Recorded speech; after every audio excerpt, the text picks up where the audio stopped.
तो आज हम लोग बात करेंगे इंडियन एयरफोर्स के बारे में।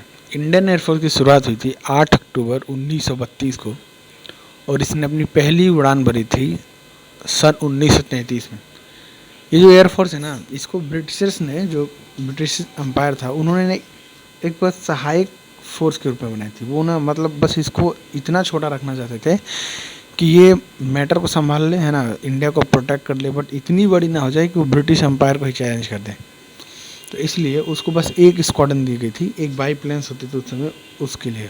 फिर उसके बाद 1939 में, है ना, सेकेंड वर्ल्ड वॉर शुरू हुई। उस समय उसको थोड़ा एक्सपेंड किया गया। एक्सपेंड करने के बाद जो इंडियन एयरफोर्स है उसको 5 स्क्वाड्रन्स मिले, मतलब और भी मिले, उसमें डाउन होते जाते रहे थे, है ना। जो ऑपरेशंस थे बर्मा में, जो कि इंडियन एयरफोर्स ने किए थे, एलाइड फोर्सेस का साथ दिया था, ताकि जो जापानीज़ आर्मी है उसको रोका जा सके म्यांमार के अंदर। उसमें इसको बहुत बड़ी सक्सेस मिली। तो फिर इसका नाम बदल के कर दिया गया था रॉयल इंडियन एयरफोर्स। ठीक, फिर ये चलता रहा। फिर आज़ादी का समय आता है। आज़ादी के समय बाद जितने भी डिफेंस इक्विपमेंट्स होते हैं उसको बांटा जाता है इंडिया और पाकिस्तान के बीच में। तो इंडिया के पास होते हैं उस समय आज़ादी के बाद 5 स्क्वाड्रन ऑफ टेम्पेस्ट एयरक्राफ्ट, है ना, हॉकर टेम्पेस्ट उसका नाम था। वो एयरक्राफ्ट हम लोगों को मिल जाते हैं। उसके बाद, ठीक, उसके बाद 1950 में जब इंडिया ऑफिशियली एक रिपब्लिक बन जाता है, रिपब्लिक ऑफ इंडिया, तो उस समय इसका नाम रॉयल इंडियन एयरफोर्स हटा कर दिया जाता है इंडियन एयरफोर्स। उसके बाद, है ना, ये होता है। उसके बाद इसका एक्सपेंशन किया जाता है।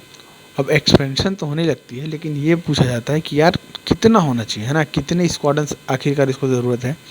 अगर आपको स्क्वाड्रन्स के बारे में ना पता हो तो मैं बता दूं कि 18 एयरक्राफ्ट या 15 एयरक्राफ्ट, है ना, कम भी हो सकते हैं, ज़्यादा भी हो सकते हैं, 21 भी हो सकता है, 20 भी हो सकता है, मतलब 15 से ज़्यादा होना चाहिए, ठीक है। उस उतने ग्रुप को स्क्वाड्रन कहते हैं। वही मेन यूनिट होते हैं जो बैटल करते हैं, है ना, स्क्वाड्रन्स, उसमें ही उसको रखा जाता है। उनके पास अपना एयरबेस होता है, अपने रिफ्यूलर्स होते हैं, अलग अलग चीज़ें उनके पास होती हैं, ठीक है, स्क्वाड्रन के पास।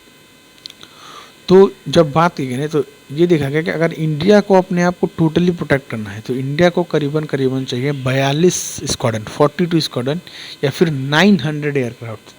900 यानी कि टोटल एक स्क्वाड्रन में 18 एयरक्राफ्ट, ताकि इंडिया 2 फ्रंट वॉर लड़ सके। उसके बाद एक्सपेंशन किया जा रहा था, ठीक है। अब आते हैं, है ना, इसके मतलब मेन क्या बोलते हैं उसको, रैंक के बारे में। जो सबसे पहली रैंक होती है वो होती है फ्लाइंग ऑफिसर। ये एक मिनिमम शुरुआती होती है और ये इसमें आप उड़ाते हैं, है ना, एयरक्राफ्ट आपको उड़ाने के दिया जाता है। उसके ऊपर होता है फ्लाइट लूटेनेंट, जो 2-3 एयरक्राफ्ट्स को लीड करता है। उसके बाद आता है आपका स्क्वाड्रन लीडर। जैसा कि आप इसके नाम से समझ सकते हैं, स्क्वाड्रन लीडर का काम होता है एक स्क्वाड्रन को लीड करना। स्क्वाड्रन लीडर के ऊपर होता है विंग कमांडर। विंग कमांडर का मतलब है वो 3 से 4, है ना, इतने, मतलब ये 3 से 4 स्क्वाड्रन्स को लीड करे, उसको बोलते हैं विंग कमांडर। जैसे विंग कमांडर अभिनंदन, तो वो स्क्वाड्रन को लीड करता है, 3-4 स्क्वाड्रन्स। और ये मतलब मैसिव स्ट्राइक करने के लिए यूज़ होती है ना, किसी एरिया पे मैसिव बम्बार्डमेंट करने के लिए, डॉग फाइट करने के लिए, है ना, विंग कमांडर्स आते हैं। विंग कमांडर के ऊपर होता है ग्रुप कैप्टन। ग्रुप कैप्टन ना मतलब एक पूरे बेस को सीन करता है। एक बेस, जैसे हासीमारा बेस, आगरा बेस, उस पूरे बेस को लीड जो करता होगा बंदा, उसका नाम होता है ग्रुप कैप्टन। उसके ऊपर होता है आपका एयर कमांडर। एयर कमांडर जो होता है वो एक एयर कमांड को देखता है। जैसे मैं आपको बता दूं, जो हमारी एयरफोर्स है उसके पास करीबन करीबन करीबन नहीं, कंप्लीट 7 कमांड सेंटर्स है ना, 7 कमांड जोन में बांटा गया है। जैसे इंडियन आर्मी का था ना, नॉर्थ ईस्टर्न वेस्टर्न, वैसे ही इंडियन एयरफोर्स का भी होता है ना, western air command, eastern air command, north western air command, north east air command, है ना। ऐसे ही उसका कमांडर होता है, उसको जो लीड करता है उसको बोलते हैं एयर कमांडर। इन सब के जो ऊपर होता है वो होता है एयर वाइस मार्शल, ठीक है। और उसके ऊपर होता है आपका air marshal, air chief marshal, ठीक, ये हो जाता है।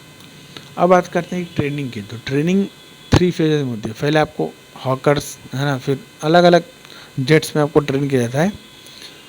मोस्टली आप कैडेट्स या फिर एनडीए से ही जाते हो, वैसे ही बनते हो, ठीक है। ट्रेनिंग करने के बाद आप जाओगे तो आपको, तो चलो दिया जाएगा। अब बात करते हैं ना इक्विपमेंट्स की। तो इस समय हमारे पास फाइटर जेट्स रिक्वायरमेंट हमारी 900 की है, लेकिन हमारे पास करीबन अभी 600-700 एयरक्राफ्ट हैं।